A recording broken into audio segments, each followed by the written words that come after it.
Video animasi Tik. Bagaimana manusia purba berkomunikasi pada zaman prasejarah? Manusia merupakan makhluk sosial yang pasti membutuhkan satu sama lain untuk bisa tetap bertahan hidup. Oleh karena itu, manusia perlu melakukan komunikasi di berbagai macam hal dan tujuan, salah satunya peringatan bahaya ataupun ancaman.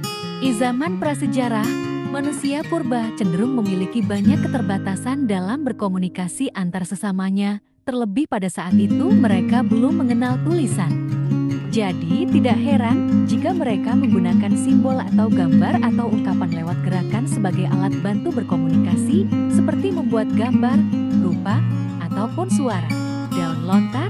Daun lontar merupakan salah satu alat komunikasi di zaman prasejarah yang digunakan oleh manusia purba dalam berkomunikasi lewat tulisan.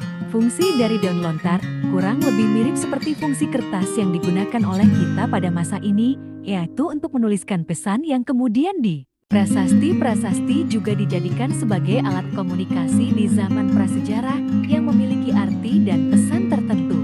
Prasasti banyak ditemukan oleh para arkeolog yang kemudian diterjemahkan oleh para ahli, di mana prasasti tersebut berisi informasi yang tujuannya hampir sama seperti berkomunikasi.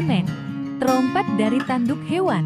Trompet di masa prasejarah atau praaksara terbuat dari tanduk hewan yang dibuat oleh manusia purba. Trompet ini biasanya terbuat dari tanduk kerbau sebagai alat komunikasi yang memuat pesan untuk berkumpul, mengumpulkan suatu informasi, menandakan awal ataupun akhir.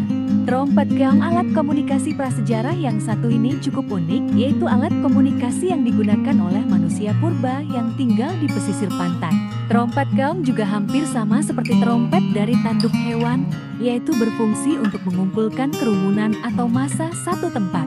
Kentongan-kentongan menjadi salah satu alat komunikasi zaman sejarah yang digunakan oleh manusia purba, bahkan sampai hari ini pun masih ada beberapa desa Indonesia yang menggunakan kentongan sebagai alat komunikasi antar warga desa. Masyarakat umum juga sudah mengetahui fungsi kentongan.